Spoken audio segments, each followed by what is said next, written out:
आज हम सब देखेंगे रेलवे स्पीडी सेट नंबर 11। पहला क्वेश्चन है, कह रहा है कि जो मुगल चित्रकारी किसके शासनकाल में प्रकाष्ठा पर थी। तो प्रकाष्ठा पर थी ऑप्शन नंबर बी, यानी जहांगीर के शासनकाल में जो मुगल चित्रकारी थी प्रकाष्ठा पर थी। नेक्स्ट नंबर क्वेश्चन देख लेते हैं। 2 नंबर है कि अंग्रेज़ों ने अपनी पहली फैक्ट्री कब स्थापित किया था। तो पहली फैक्ट्री की स्थापना किया था कब, 1608 ईस्वी में। ऑप्शन नंबर बी सही है। नेक्स्ट क्वेश्चन है कि मराठा राज्य के दूसरा संस्थापक कौन थे। तो मराठा जो राज्य है उसके दूसरे संस्थापक थे ऑप्शन नंबर ए, बालाजी विश्वनाथ। नेक्स्ट क्वेश्चन कर रहा है कि नादिर शाह किसके शासनकाल में भारत पर अटैक किया था। तो नादिर शाह जो अटैक किया था मोहम्मद शाह के शासनकाल में। ऑप्शन नंबर डी सही है। नेक्स्ट नंबर क्वेश्चन कर रहा है कि जो मुग़ल सम्राट में सबसे लंबा शासनकाल किसका था। तो मुग़ल सम्राट में सबसे लंबा जो शासनकाल था ऑप्शन नंबर सी, यानी कि अकबर के शासनकाल था। कह रहा है कि भारत में आधुनिक शिक्षा के जो नींव किसने, यानी कि किसके अनुशंसा पर रखी गई थी। तो अनुशंसा किए थे लॉर्ड मैकाले, यानी लॉर्ड मैकाले के अनुशंसा पर आधुनिक शिक्षा की नींव रखी गई थी। ऑप्शन नंबर ए सही है। नेक्स्ट नंबर क्वेश्चन देख लेते हैं 7 नंबर कि ऑपरेशन जो फ्लड है जो भारत में, इसके सूत्रधार कौन है। तो सूत्रधार हैं डॉक्टर वर्गीज कुरियन, जो यानी श्वेत क्रांति के जनक भी माने जाते हैं। इसे ऑपरेशन फ्लड के सूत्रधार भी कहा जाता है डॉक्टर वर्गीज कुरियन को। नेक्स्ट नंबर क्वेश्चन है, कर रहा है कि भारतीय मानक ब्यूरो का मुख्यालय जो कहाँ स्थित है। तो भारतीय मानक जो ब्यूरो का मुख्यालय ऑप्शन नंबर कहाँ स्थित है, ए, नई दिल्ली में। नई दिल्ली में भारतीय मानक ब्यूरो का मुख्यालय। नेक्स्ट नंबर क्वेश्चन देख लेते हैं कि तीसरी तथा चौथी जो योजना है उसके मध्य में एक योजना अवकाश आया था। इस योजना अवकाश का उस समय अवधि कितना वर्ष था। तो 3 वर्षों के आया था। ऑप्शन नंबर सी सही है। जो कर्क रेखा किस राज्य से होकर नहीं गुजरती है। तो कर्क रेखा टोटल 8 राज्यों से होकर गुजरती है, उसमें से शामिल नहीं है कौन सा। तो आंध्र प्रदेश, यानी कि आंध्र प्रदेश से होकर नहीं गुजरती है। तो गुजरती है कौन सा, गुजरात, राजस्थान, मध्य प्रदेश, छत्तीसगढ़, झारखंड, पश्चिम बंगाल, त्रिपुरा और मिज़ोरम। इसमें से आंध्र प्रदेश शामिल नहीं है। नेक्स्ट नंबर क्वेश्चन देख लेते हैं, भारत की सबसे लंबी स्थलीय सीमा किसके साथ लगी हुई है। तो भारत में सबसे ज़्यादा स्थलीय सीमा लगता है बांग्लादेश के साथ। ऑप्शन नंबर डी सही है। नेक्स्ट नंबर देख लेते हैं, करा है कि समुद्र पर भारत का सबसे निकटतम जो पड़ोसी है, सबसे निकट का जो समुद्री पड़ोसी है भारत का कौन है। तो श्रीलंका है। नेक्स्ट नंबर क्वेश्चन देख लेते हैं, करा है कि हिमालय की जो ऊंचाई है वो कितनी है। तो हिमालय की ऊंचाई है 6100 मीटर। ऑप्शन नंबर बी सही है, लगभग 6100 मीटर औसत ऊंचाई है। ये हिमालय की औसत ऊंचाई कितनी है। ऑप्शन नंबर बी 6100 मीटर। नेक्स्ट नंबर क्वेश्चन देख लेते हैं, कह रहा है कि कौन सी जो अक्रिय गैस है उसको छोड़कर उसके बाह्यतम कक्षा में 8 इलेक्ट्रॉन होते हैं। तो हीलियम को छोड़कर सभी जितने भी अक्रिय गैस होते हैं उसके बाह्यतम कक्षा में टोटल 8 इलेक्ट्रॉन होते हैं। नेक्स्ट नंबर क्वेश्चन देख लेते हैं, कह रहा है कि जो हड्डियों में कितना प्रतिशत फास्फोरस होता है। तो हड्डियों में फास्फोरस कितना प्रतिशत होता है, 8% फास्फोरस होता है। किस गैस की में सड़ी हुई मछली जैसी गंध आती है। तो सड़ी हुई मछली जैसी गंध आती है किसमें, ओजोन से आती है। ऑप्शन नंबर बी सही है। नेक्स्ट नंबर क्वेश्चन करा है कि अर्धसूत्री विभाजन जो होता है उसमें गुणसूत्रों की संख्या कितनी होती है। इसमें गुणसूत्रों की संख्या आधी हो जाती है। ऑप्शन नंबर ए सही है।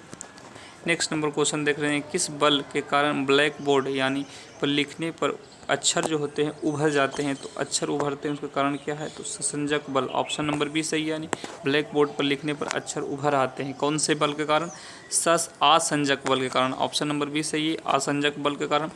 नेक्स्ट नंबर क्वेश्चन कर रहा है कि पीतल के जो बर्तन पर किसकी पॉलिश की जाती है। तो पीतल के जो बर्तन पर किसकी पॉलिश की जाती है। ऑप्शन नंबर बी, यानी कि निकेल की पॉलिश की जाती है।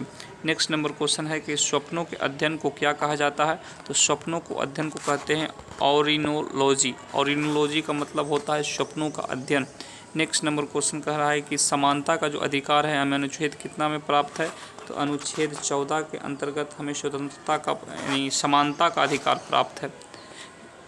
नेक्स्ट नंबर क्वेश्चन कह रहा है कि जो राज्यपाल किस अनुच्छेद के तहत क्षमादान यानी कि मृत्युदंड को छोड़कर वो उससे मतलब क्षमा करने का अधिकार, यानी कि जो राज्यपाल को क्षमादान प्राप्त है अनुच्छेद 72। ऑप्शन नंबर ये सही है। अनुच्छेद 72 के अंतर्गत कहा है कि राष्ट्रपति को जो मृत्युदंड सहित क्षमादान करने का अधिकार है, अनुच्छेद कितना में, तो ये भी अनुच्छेद 72, ऑप्शन नंबर ए सही है।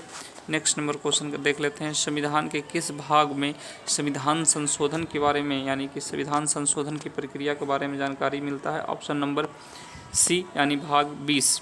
नेक्स्ट नंबर क्वेश्चन देख लेते हैं। संचित निधि किस अनुच्छेद में इसका वर्णन है, तो संचित निधि के बारे में जानकारी मिलता है अनुच्छेद 263 के ए, यानी कि ए और बी दोनों सही है, option number A, option number B. Next question देख लेते हैं। कहा है कि लोक लेखा निधि का संबंध किस अनुच्छेद में, इसकी भी जानकारी मिलती है, ऑप्शन नंबर ए और बी दोनों सही है, यानी कि 266 के 1 और 266 के 1, ऑप्शन नंबर ए और बी दोनों सही है। कहा है कि किस अनुच्छेद में आकस्मिक निधि का संबंध के बारे में जानकारी मिलता है, तो अनुच्छेद नंबर कितना है, अनुच्छेद 267 में आकस्मिक निधि के बारे में लिखा गया है। नेक्स्ट नंबर क्वेश्चन है, कह रहा है कि जो इंटरपोल का जो मुख्यालय है वो कहाँ स्थित है, तो इंटरपोल का मुख्यालय लियोन्स फ्रांस में स्थित है। नेक्स्ट नंबर क्वेश्चन देख लेते हैं कि विश्व स्वास्थ्य जो है WHO की एकमात्र महिला अध्यक्ष कौन है, तो वो एकमात्र महिला अध्यक्ष बनी थी, कौन बनी थी, doctor Sushila Nair, option number B. WHO में एकमात्र महिला अध्यक्ष कौन है, तो doctor Sushila Nair. Next number question देख लेते हैं। भारत भारती के लेखक कौन है, तो भारत भारती के लेखक है Maithili Sharan Gupt, option number D सही है, यानी कि भारत भारती के लेखक कौन है, तो Maithili Sharan Gupt. Next number question देख लेते हैं कि बुडापेस्ट जो है किस नदी के तट पर स्थित है, तो बुडापेस्ट जो हंगरी की राजधानी है वो डेन्यूब नदी के तट पर स्थित है, ऑप्शन नंबर सी, यानी कि जो बुडापेस्ट किस नदी किनारे, डेन्यूब नदी के किनारे स्थित है। नोबेल पुरस्कार कितने क्षेत्रों में दिए जाते हैं, तो नोबेल जो पुरस्कार है वो टोटल 6 क्षेत्रों में दी जाती हैं, तो वो 6 क्षेत्र हैं। पहला है केमिस्ट्री, दूसरा है फिजिक्स, तीसरा है चिकित्सा, फिर है शांति, साहित्य और अर्थशास्त्र के क्षेत्र में।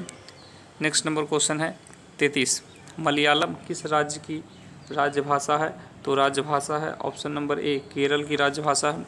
नेक्स्ट नंबर क्वेश्चन देख लें। तीसरे एम्पायर के नियम से प्रथम शिकार बनने वाले बल्लेबाज थे, तो पहले ही बल्लेबाज थे सचिन तेंदुलकर, यानी कि जो तीसरे एम्पायर के नियम से पहली बार आउट होने वाले जो खिलाड़ी थे Sachin Tendulkar. Next number question देख लेते। अयोध्या जो मंदिर है किस नदी के किनारे स्थित है, तो अयोध्या जो मंदिर है सरयू नदी के किनारे स्थित है, ऑप्शन नंबर डी सही है, यानी कि अयोध्या जो मंदिर है सरयू नदी के किनारे स्थित है। भारत के रत्न का जो पुरस्कार है इसकी शुरुआत कब किया गया था, तो भारत रत्न की शुरुआत किया गया था सन 1954 ईस्वी में, और इसमें 3 व्यक्ति को दिया गया था, एस राधाकृष्णन, CV रमन और सी राजगोपालाचारी को दिया गया था, ऑप्शन नंबर बी सही है। नेक्स्ट नंबर क्वेश्चन का नीरू स्वामी पिल्लई का संबंध किससे है, तो नीरू स्वामी पिल्लई का संबंध है नादस्वरम, ऑप्शन नंबर सी सही है, यानी कि नादस्वरम बजाते थे नीरू स्वामी पिल्लई। नेक्स्ट नंबर क्वेश्चन है नंदा देवी जो पर्वत है वह किस स्टेट में स्थित है, तो स्टेट का नाम है उत्तराखंड, यानी कि जो उत्तराखंड में है Nanda Devi. Next number question जो दिल्ली है, दिल्ली किस नदी, यानी कि दिल्ली किस नदी के किनारे बसा हुआ है, तो नदी है यमुना नदी, यमुना नदी किनारे है दिल्ली बसा हुआ। नेक्स्ट नंबर और अंतिम क्वेश्चन देख लेते हैं।